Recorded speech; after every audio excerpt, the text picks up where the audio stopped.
In this video, we're going to be evaluating NFT projects on the Cardano blockchain. I picked Bitcoin and myself. We were working on this system to objectively evaluate projects using data that's publicly available. Um, we'll, we'll kick this off right away. I picked Bitcoin. Why don't you explain exactly what we're going to be doing and how we're going to do it? Hey, Cosmos DeFi. Thanks for having me on. So before we get started, I just wanted to really quick say something. So having the right data helps us make good decisions. These analytics should steer you in the right direction. The goal is to make more bets on high quality projects. Capital preservation is a #1 priority for me. So choosing quality over quantity. Projects out of the gate are all identical, but the execution of their roadmap is not. This part is very dependent on humans. Usually measuring results with one metric is not a good enough strategy. A combination of metrics is used to measure the effectiveness of the process. There are a lot of benefits in having the right metrics, or KPIs, key performance indicators. So if we are ignoring an important metric, it should become obvious, hopefully, to the community to let us know. We went down this path to provide objective measures of performance and not just rely on emotion or hype. Being an effective NFT buyer or trader requires having good metrics in front of you. And that was our goal and vision when we started this journey. Right. Let me just interrupt. We've all minted projects that ended up to be, basically garbage a few weeks or a few months after the mint. Our system is not perfect, but like I Pick Bitcoin mentioned, we're looking at data to improve the decision-making process. And as I Pick Bitcoin is going through some of these projects, I'll be entering this data on a Google form that I'll share below. Anybody can use this, and it's going to compile into a spreadsheet, allowing us to compare some of these projects. So before we get started, just want to mention, I have a sponsor now. Collectibles for Me makes these holographic prints you see behind me, and actually able to display some of my NFTs. I got some IBC NFTs. I've got some Cardano NFTs. We're going to be focused on Cardano NFTs today, but links for this company will be in the description below. They do sports memorabilia, NFTs, all different kinds of things in these nice holographic prints. Which project are we going to start with? So let's do Clay Nation. Yeah, let's do Clay Nation's been in the news for obvious reasons if you follow Cardano NFTs. I'm going to quick share while you're talking the website that we use for this data. It's called OpenCNFT. Let me just quick share this. And maybe you could see this, maybe you can't see it so well, but Clay Nation is currently #3 out of Cardano projects on all-time volume. And that is one of the metrics that we use. But why don't you go through the other metrics first before we hit those volume metrics, those trading volume metrics? Sure. So just to prelude you to this, I expect kind of a standard deviation of 1 at the end of this when we make the final grade. So the first one that we're going to do, Clay Nation, and creator's identity is known in the profile, is known in the community. They get a point for that. So that's a 1. Let me just switch them over to the Google form where I'm going to be entering this information. But yeah, #1, we want to know if the creator is doxxed. We want to know if it's just a random person on Discord or if it's an actual person with a reputation and possible legal ramifications if there's any kind of rug pull. So #1 was about the creators themselves. Either it's a yes or a no. Is the creator known, or are they unknown, anonymous people? And we're just doing a simple yes or no system. A yes is a point, a no is no point. So get the second metric that we use. So #2 is revenue generating utility, right? Whether it's staking rewards, a % of royalties to the community, a sort of token utility, or merchandise. And Clay Nation gets a point for that. What exactly do they have? They have merchandise? They do have merchandise. Got it. Okay. Yes. Moving on to #3 is whale concentration. We want to make sure that the top 10 wallets own less than 10% of the mint. So Clay Nation, when I did this analysis, was actually just over 10.19%. So they did not get a point for this, although depending on how you want to view the project, you may want to give them that point. But for the purposes of what we are doing, they're not getting a point because they are over 10%. Item number 4 is value equity, and that is all rarities have value utility beyond ranking. And from my understanding, all their NFTs do have a value just beyond ranking, because you'll be able to do the same thing with every NFT in the within their community. The 5th one is wallet distribution, and that's number of wallets. Max supply must be higher than 30%, and they get a point for that. Let me just show where someone could pull wallet information, because we talked about whale concentration and the wallet distribution. Here, I'm on OpenCNFT on the Claymates page. I just clicked Claymates, and down here there's a wallet holders analysis, and this is where we're pulling the information from. And you could see this one says wallet holders over time, and there are over 4,000 unique wallet holders. We want this number divided by the total supply to be over 30% in order to get the point. Correct. So they got the point for that. Next, we're going to go to floor price higher than the mint price, and as we all know, it is. So they get a point for that. Yep. The next category is average price history is trending higher for the last 30 days. And again, these are momentum indicators, and they also get a point for that. Right. They started 30 days ago. Average price was about 1,300 ADA, and now it's about 3,800 ADA because of the recent news. But it was actually trending higher even before this recent news. So this is not like a point that they normally wouldn't get. They were trending higher anyway. That's right. The next one we're going to move on to is volume in the top 20 for the past 30 days. So they also get a point for that. The next one that we're going to move to is 30-day floor price is trending higher. And that's the floor price, not the average history. They also get a point for that. Right. So the floor price was 30 days ago, roughly 1,300. It was basically the same as the average price. And then it recently jumped up because of the news with Snoop Dogg. And lastly, which the top 50 projects will get a point for this, is all-time volume in top 50, and they get a point for that. So Clay Nation, after our analysis, gets a 9 out of 10. And when we did this analysis, the floor was 3,069. Right. And you know, like you said before, we expect a standard deviation of 1. Just because they got a 9 doesn't mean they're worse than a project that has a 10. We would compare them in the same conversation. It's not like this system is perfect. We're just looking at what we can measure, and you may weight different categories differently. Right. And what we're going to do is also do an analysis every week and month based on the analysis that we do today to see how the projects that we rate high and low perform. Okay. So Clay Nation, 9 out of 10 from our metrics. 9 out of 10. Cosmos, which one's the next one that we want to do? I don't know that much about Boss Cat Rocket Club. I'd like to see how they stack up, and I just want to quick show. Again, this is OpenCNFT. It's sorted by all-time volume.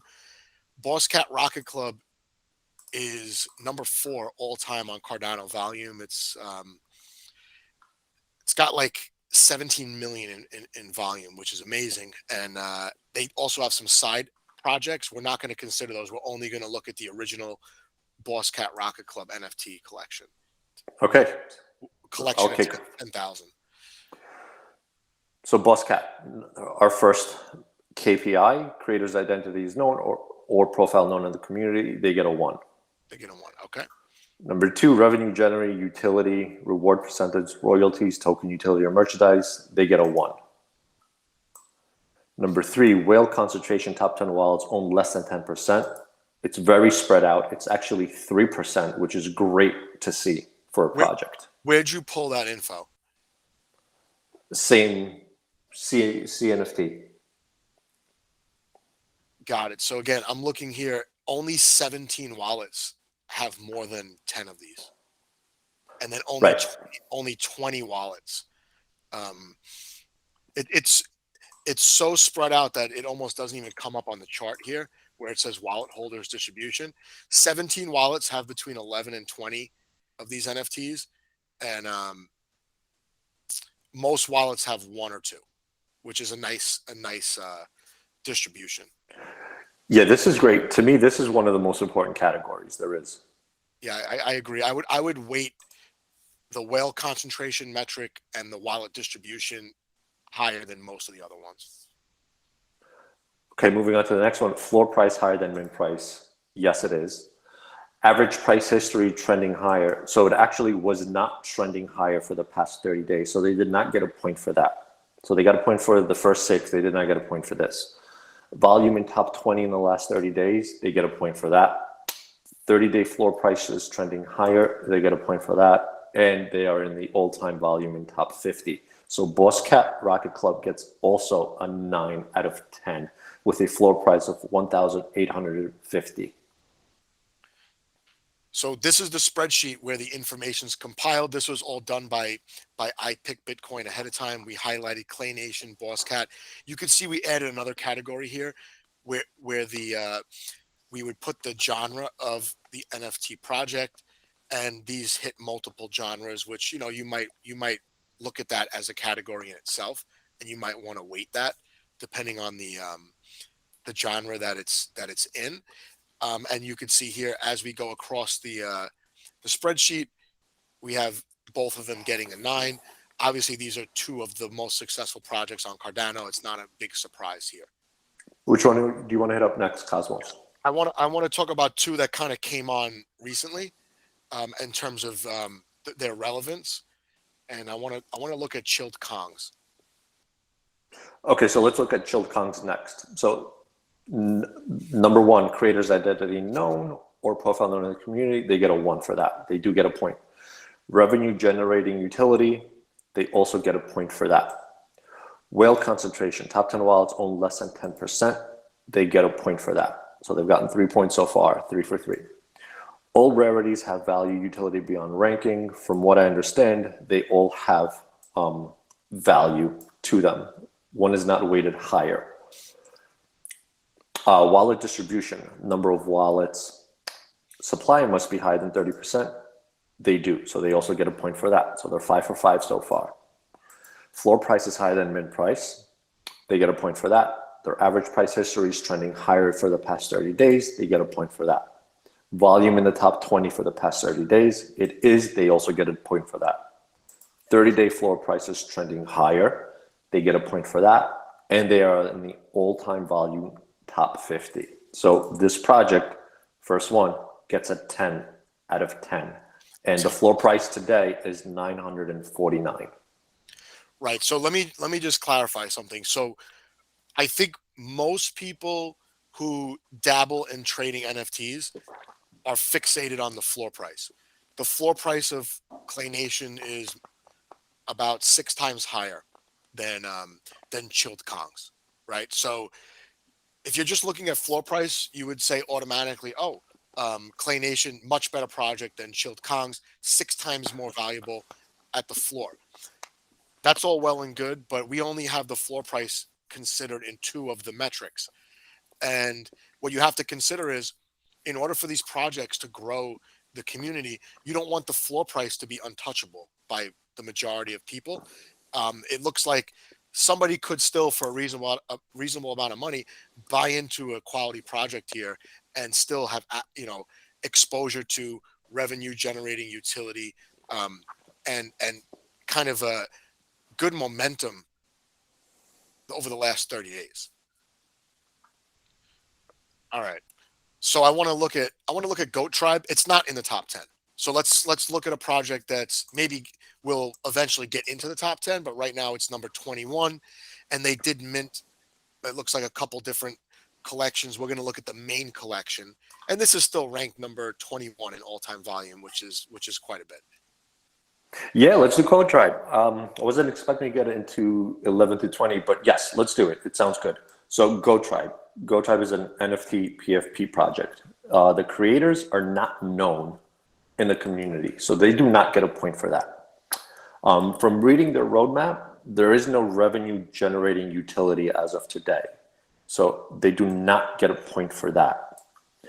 Their whale concentration seems to have a lot of wallets holding a lot of these NFTs. So they do not get a point for that. So our first 3 ones are 0 for 3. Their value equity, the rarities do seem to have value beyond ranking, so they do get a point for that. Their wallet distribution, number of wallets, max supply must be higher than 30%. They do get a point for that. Their floor price is higher than their mint price. They get a point. Their average price history is trending higher in the last 30 days, so they do get a point for that. But the volume is not in the top 20 days for the last 30 days, so they do not get a point for that. Now, their 30-day floor price is trending higher. That's good to see.